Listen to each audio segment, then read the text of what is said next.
Hey everyone, and welcome to this deep dive into emotions. We'll be looking at them from two totally different perspectives, Western science and Buddhist philosophy. Should be interesting to see what we uncover. Yeah, it's kind of like we're holding up a prism to human experience, seeing how emotions look so different through these different lenses. Totally. And guiding us on this journey are Dr. Paul Ekman, a leading expert on facial expressions, and the Dalai Lama. Quite the pair, huh? Absolutely. And what's so fascinating is that they both share this deep interest in the nature of emotions, even though they come from such different backgrounds. So let's get right to it. Today we're tackling some big questions. Like, can an emotion like fear or anger actually be a good thing? Is it possible to train our minds to feel things differently? And what about the words we use? Why does it seem like the English language just doesn't have the right words to capture all those subtle feelings? Right. It's like we're trying to paint this intricate picture, but only have like 5 colors to work with. Definitely something we'll be exploring. By the end of this deep dive, you'll have a better understanding of the evolutionary purpose of emotions. And we'll dig into those Buddhist concepts of destructive and constructive emotions. Think of it as building your own emotional toolkit, using both science and spiritual wisdom to understand that inner world a little better. I like that. So how about we start with defining emotions? Dr. Ekman points to things like automatic appraisal, signals, and that potential for trouble. That I lost my head feeling. Interesting. Buddhism actually takes a slightly different approach. Emotions are categorized as either afflictive, basically destructive, or non-afflictive, meaning constructive. It's about understanding the kind of impact emotions have. Dr. Ekman's really highlighting that lack of control when those strong emotions take over. Huh. It makes me think about that Buddhist idea of recognizing the spark before the flame. It's that moment of choice we have before we react. It really emphasizes how important it is to be self-aware, so we can catch those little emotional triggers before they turn into something bigger. Okay, now this is where things get really interesting. Dr. Ekman actually believes that any emotion, even the so-called negative ones like anger or fear, can be constructive Hmm. or destructive. It depends on how we respond to them. Yeah. And the Dalai Lama actually agrees on that point. He emphasizes that a lot of times those destructive emotions are rooted in some kind of distorted view of reality. It's like seeing a harmless rope in the dark and thinking it's a snake. You're afraid, sure, but the fear is based on a misunderstanding. I love that example. Like, our brains are wired for survival, but that instinct can cause us to overreact in normal situations. It's like when you have a near-miss car accident, you slam on the brakes, your heart's racing, but the danger is gone, but you're still left shaking. Right, and that's where mindfulness can be so helpful. If you can learn to be more aware of what you're thinking and feeling in those moments, you have a choice. Instead of just reacting, you can choose a response that's more helpful. So we've talked about emotions, but Dr. Ekman says moods are a totally different thing. They can last way longer and even change how we see the world. Buddhism has this concept called mental laxity, which is pretty relevant here. It's that feeling of dullness or like a mental fog that can stick around even when you've had a good night's sleep. And it's interesting, meditation isn't always the answer for that. Yeah, we tend to think of meditation as this cure-all, but it's not magic. And this leads me to another point Dr. Ekman made. Did you know that lack of sleep can make us either really irritable or super giddy? It depends on what emotion is already there. That just shows how complex it all is, how our biology, environment, and our emotions are all intertwined, and sleep deprivation just throws everything off balance. So if you're already feeling kind of grumpy, lack of sleep just makes it worse. Got it. Okay, now I want to unpack this idea of attachment. It gets a bad rap in the West, but it's not all bad, right? Definitely not. The important thing is to separate desire from attachment. Desire, that's healthy motivation. It pushes us forward. Attachment, that becomes destructive when it's excessive or not, based in reality. It weighs us down. It's like that feeling of covetousness, right? Not just wanting something, but that really intense, grasping desire for what someone else has. That's attachment gone wrong. Exactly. Covetousness, it's a destructive form of attachment that can lead to harmful actions. It breeds discontentment and keeps us stuck in this cycle of wanting what we don't have. Dr. Ekman said something that really resonated with me. He was talking about how limited the English language can be when it comes to describing emotions. We might say we're happy, but that could mean anything from joyful and excited to peaceful and content. He's right. Other languages just have more words for those finer distinctions. In Tibetan, for instance, there are different words for different types of pride. English kind of misses those nuances. Yeah, it's like that Yiddish word nolshes. It perfectly captures that unique joy we feel when our children or students accomplish something. It's pride, but it's also something more. What's cool about Nolshes is that while it's connected to our own personal experiences, it can also extend beyond that. You can feel that joy for the achievements of others, even strangers. It makes you wonder if having a richer language for emotions could actually help us understand and manage them better. Like, if we could label and differentiate those subtle shades of feeling. Absolutely. It'd be like having a more detailed map for our inner world. Hmm. Instead of just knowing you're on Happy Street, you know exactly which house on that street you're at. Okay, so Dr. Ekman also shared a personal story that I found really interesting. He was talking about how the thought of a past biopsy would trigger recurring feelings of fear, even though the actual event was long over. Wow, that's powerful. It really highlights how much our thoughts can influence our emotions, especially when we dwell on things that feel threatening or worrisome. Our minds can become like echo chambers for those feelings. It's amazing how powerful thoughts can be in triggering those feelings, even when there's no real danger present. But let's shift gears a bit and talk about anger specifically. It gets a bad rap, but Dr. Ekman says even anger can be a good thing. Yeah, he uses this term constructive anger. It's about using that anger to stop something harmful from happening, but without, like, actually harming the person responsible. It's Yep. like setting a firm boundary, but the focus is on resolving the situation, not on getting revenge. So it's not about suppressing anger completely, but more about understanding what triggers it and then choosing how we want to react. Exactly. And from the Dalai Lama's perspective, it's all about understanding where that anger is coming from. Mm. Often it's rooted in some kind of distorted view of reality. So if we can address that distortion, the chances of that destructive anger taking over become much less. That makes total sense. Like if you believe someone is intentionally trailed to hurt you, your anger is going to be much more intense compared to if you realize they just made a careless mistake. Precisely. And the Buddhist perspective encourages us to cultivate things like patience and tolerance. Those are the antidotes to that destructive anger. It's like training your mind to see things more clearly. And then you can respond with wisdom instead of just reacting impulsively. Sometimes that means recognizing when you need to take a step back from a situation. Just let things cool down a bit before you try to engage further. Absolutely. Sometimes the best thing you can do is create some space for reflection. Let things settle. That way, cooler heads can prevail. Okay, let's talk about resentment now. It's like you're holding on to that anger and letting it fester, which can really poison our thoughts and relationships. The Dalai Lama talks about how corrosive resentment can be, how it can trap us in this cycle of negativity. And that prevents us from experiencing genuine happiness and peace.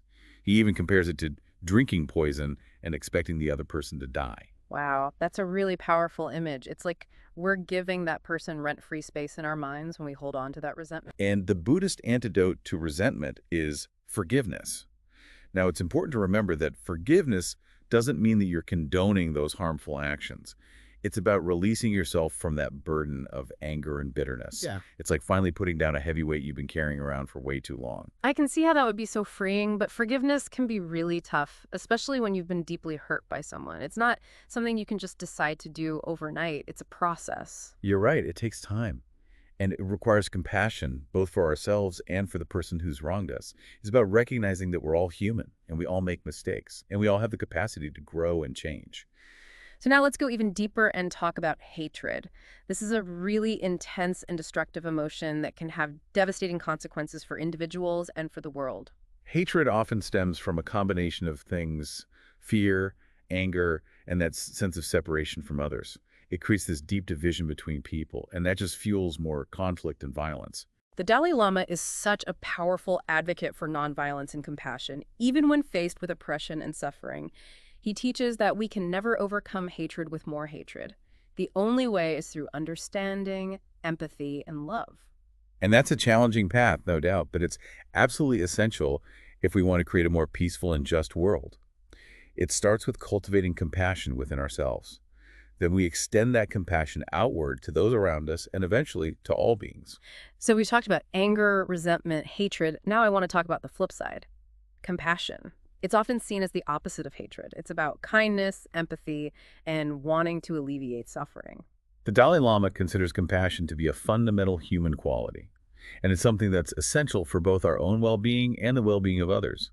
It's about recognizing our interconnectedness and choosing to act with kindness and care.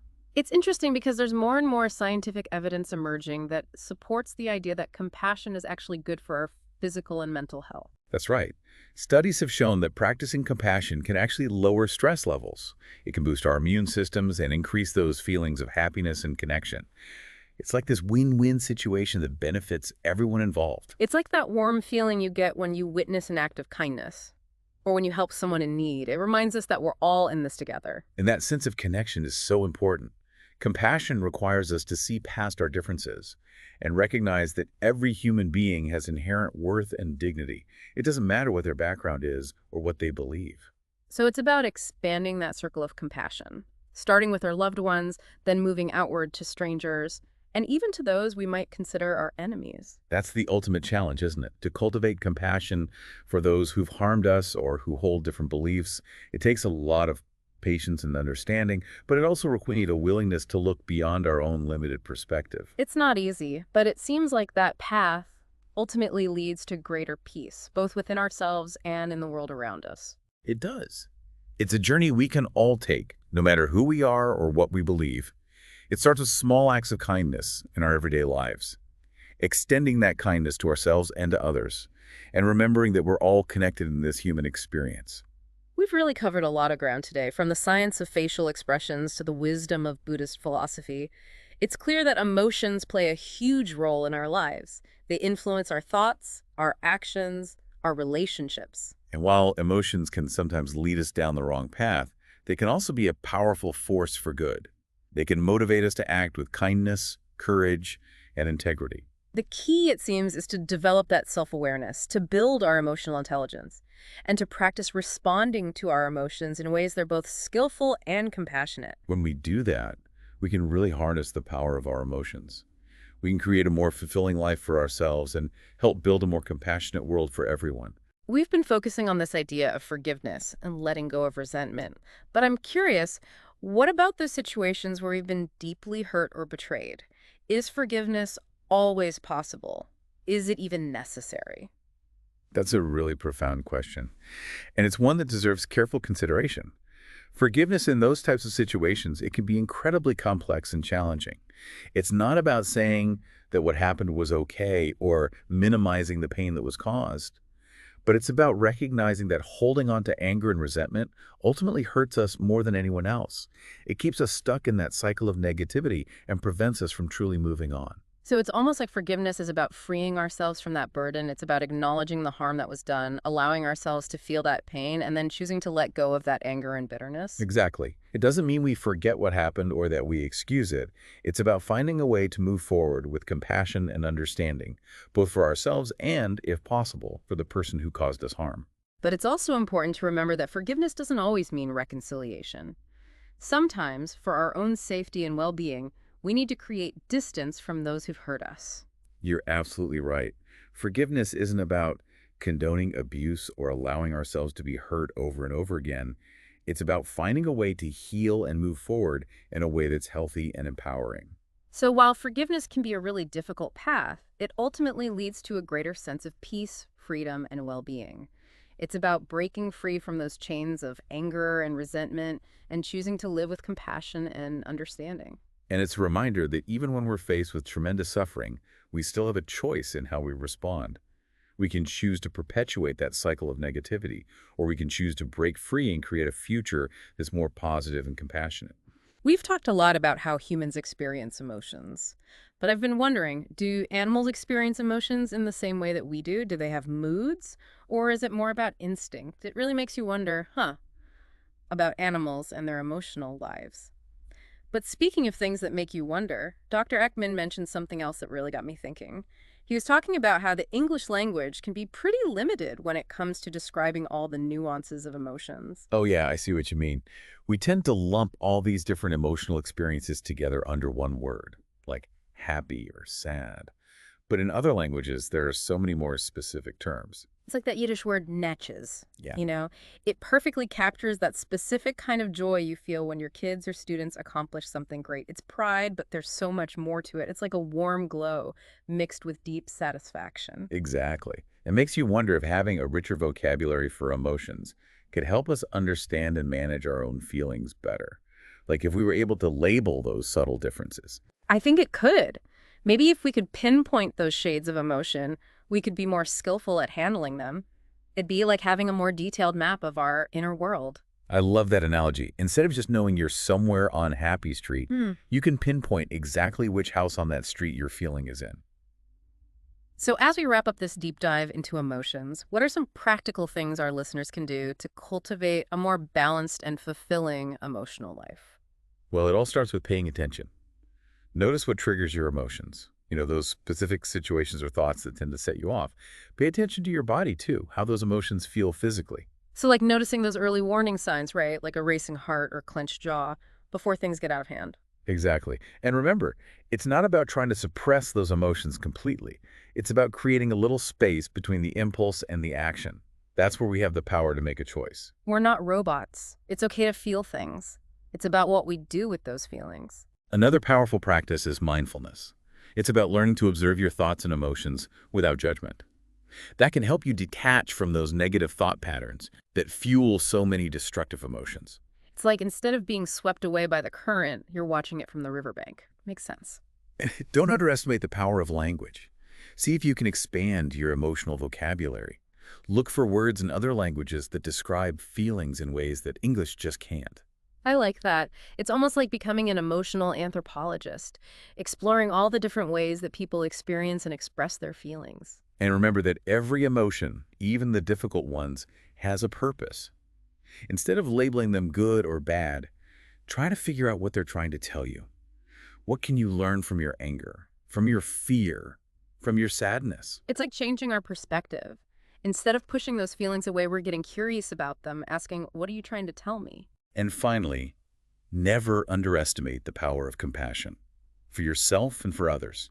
Everyone's navigating their own emotional world, and we all mess up sometimes. We're all works in progress, right? And that compassion, extending it to ourselves and to others, it can make the journey so much easier. You got it.